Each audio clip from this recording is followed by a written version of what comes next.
Good morning kabuhay, welcome back to our channel. This year Buhay Ayente. So for update, ito na lang po yung remaining na trabahoin ng Deca Homes, yung dito na area.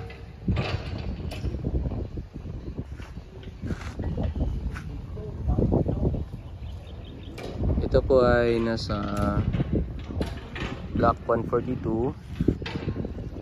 Ito yung block 142. Yan. 142, 142, 143, 44. At saka yung 145. Ayan. Tapos dito naman 140, 141, 40, 39. 39 at saka yun 38 at doon din banda yung perimeter fence, so may bahay din doon papunta doon. So yung road ng perimeter fence is dyan papunta doon, paikot doon sa main road ng block 145 at saka papunta doon sa 139, 140 doon sa likod. So ikot lang yung kalsada ng townhouse. So maganda, mas matatapos kasi usually yung mga tao dito laging nagja-jogging morning at saka sa hapon at gabi.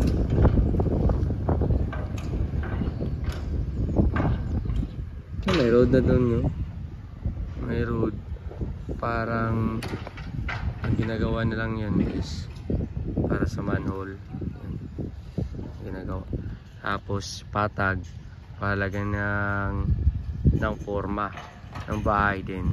Tuloy-tuloy na yung paglagay ng forecast. Yan. Forecast. So, yung sample ng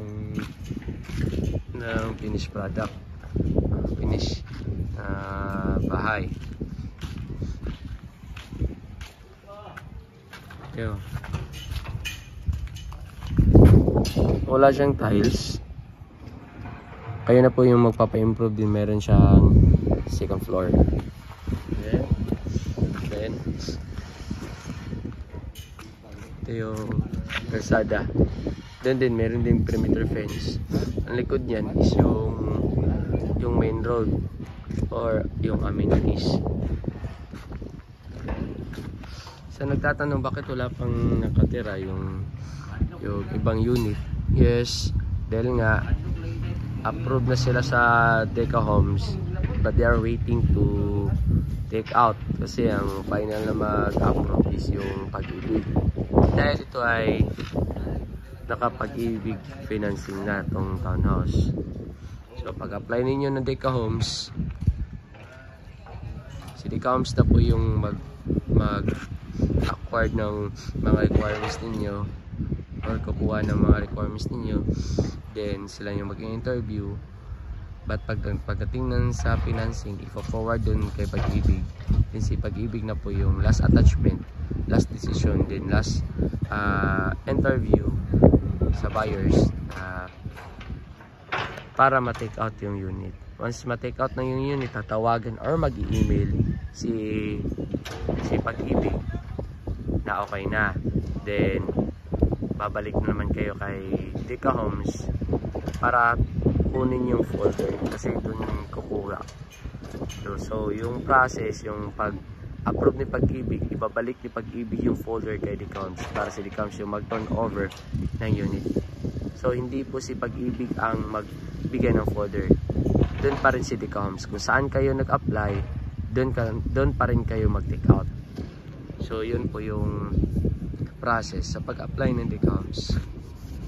So hindi siya madali, no? Kasi kailangan mo talaga magtiis para dito kasi nga direct na ito Pag-ibig. Normally yan talaga gusto ng mga homeowners na Pag-ibig kasi nga mura talaga si Pag-ibig dahil po ay mababa lang po yung interest ng Pag-ibig.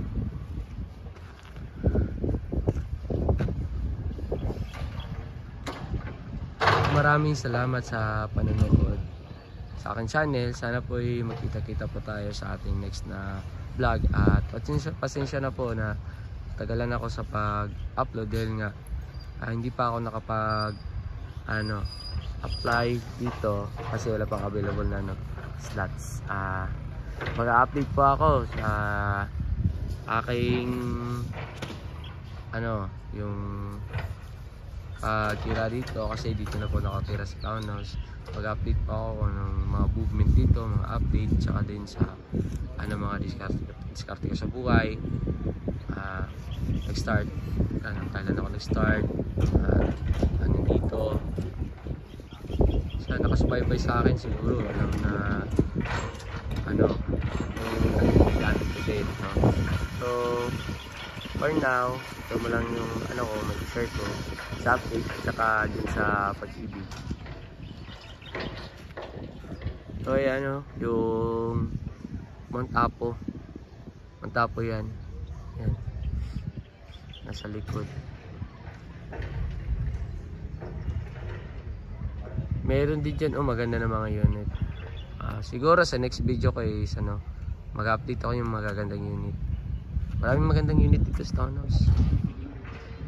Yan, so maraming salamat po. Kita-kits sa next video. Bye for now. Thank you guys. Have a nice morning.